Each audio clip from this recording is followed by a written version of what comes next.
भारतीय क्रिकेट को ऐसा झटका लगा है जिसने फैन से लेकर बीसीसीआई तक सबको चौंका दिया है। नमस्कार, मैं छवि आपका स्वागत करती हूं द इंडिया मूव्स में। एशिया कप 2025 की शुरुआत से पहले भारतीय क्रिकेट कंट्रोल बोर्ड बीसीसीआई को ऐसा बड़ा झटका लगा है जिसकी उम्मीद किसी ने नहीं की थी, क्योंकि टीम इंडिया की जर्सी स्पॉन्सर कंपनी ड्रीम 11 ने अचानक अपने हाथ पीछे खींच लिए हैं। अब संभावना ये बन रही है कि भारतीय टीम एशिया कप में बिना स्पॉन्सर वाली जर्सी पहनकर मैदान में उतरेगी।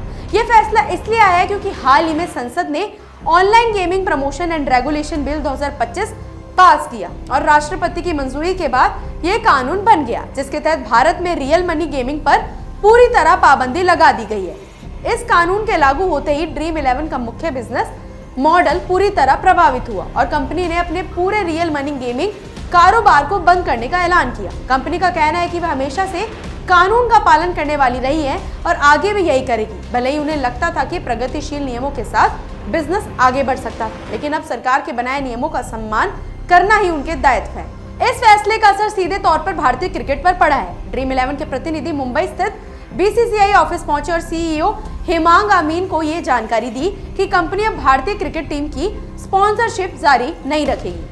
बीसीसीआई के लिए ये परेशानी इसलिए और बढ़ गई क्योंकि एशिया कप शुरू होने में अब ज्यादा वक्त नहीं बचा है और टीम इंडिया की जर्सियां पहले ही छप चुकी है जिन पर ड्रीम 11 का लोगो मौजूद है, लेकिन अब इनका इस्तेमाल संभव नहीं होगा। ऐसे में टीम इंडिया का बिना किसी स्पॉन्सर वाली जर्सी पहनकर मैदान में उतरना लगभग तय माना जा रहा है। बीसीसीआई की योजना है कि वह जल्द से जल्द नया टेंडर जारी करे और कोई नया स्पॉन्सर ढूंढे, लेकिन टूर्नामेंट की नजदीकी को देखते हुए ये आसान काम नहीं होगा। गौरतलब है कि ड्रीम 11 ने जुलाई 2023 में बीसीसीआई के साथ 358 करोड़ रुपए की भारी भरकम डील की थी। इस डील के तहत कंपनी ने भारतीय पुरुष टीम, महिला टीम अंडर 19 और इंडिया ए टीम की किट स्पॉन्सरशिप का अधिकार हासिल किया था। तब ड्रीम 11 ने बायजूस को रिप्लेस किया था और ये अनुबंध मार्च 2026 तक चलना था, लेकिन कानून बदलने की वजह से ये डील लगभग 9 महीने पहले ही टूट गई। खास बात यह है कि कॉन्ट्रैक्ट में ये शर्त पहले से ही लिखी गई थी कि अगर भारत सरकार ने नए नियम से कंपनी के बिजनेस पर असर पड़ता है तो उसे किसी तरह का जुर्माना नहीं देना होगा, इसलिए ड्रीम 11 को किसी तरह की पेनल्टी नहीं देनी पड़ेगी। ड्रीम 11 की शुरुआत 18 साल पहले हुई थी और आज इसकी वैल्यू लगभग $8 बिलियन मानी जा रही है। कंपनी का क्रिकेट के साथ गहरा रिश्ता रहा। इसने MS धोनी, रोहित शर्मा, हार्दिक पांड्या, ऋषभ पंत और जसप्रीत बुमराह जैसे बड़े खिलाड़ियों को अपना ब्रांड एम्बेसडर बनाया था। साल 2020 में ड्रीम 11 IPL ट्रॉफी का टाइटल स्पॉन्सर भी रहा।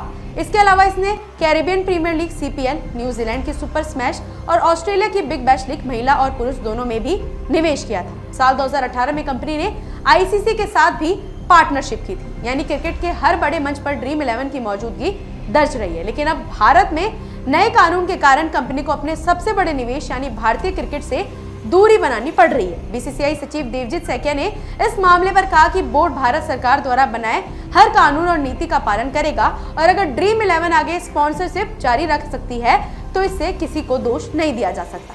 बीसीसीआई अधिकारियों का मानना है कि ये झटका सिर्फ आर्थिक नहीं बल्कि छवि से भी जुड़ा है, क्योंकि आमतौर पर एशिया कप जैसे बड़े टूर्नामेंट से पहले कई कंपनियां स्पॉन्सर बनने के लिए कतार में रहती है, लेकिन इस बार हालात बिल्कुल अलग है। अब सवाल यही है कि क्या बीसीसीआई इतने कम समय में टीम इंडिया के लिए नया स्पॉन्सर ढूंढ पाएगा या फिर एशिया कप जैसे बड़े मंच पर टीम इंडिया सचमुच बिना स्पॉन्सर की जर्सी में मैदान पर उतरेगी। ये स्थिति भारतीय क्रिकेट इतिहास में बहुत दुर्लभ होगी और फैंस के लिए भी हैरान करने वाली होगी। हालांकि एक बात तो साफ है कि ड्रीम 11 का हटना बीसीसीआई के लिए एक बड़ा झटका है और इसका असर आने वाले दिनों में टीम इंडिया की जर्सी से लेकर बोर्ड की आय तक साफ नजर आएगा। ऐसी ही अपडेट्स के लिए जुड़े रहिए हमारे चैनल द इंडिया मूव्स।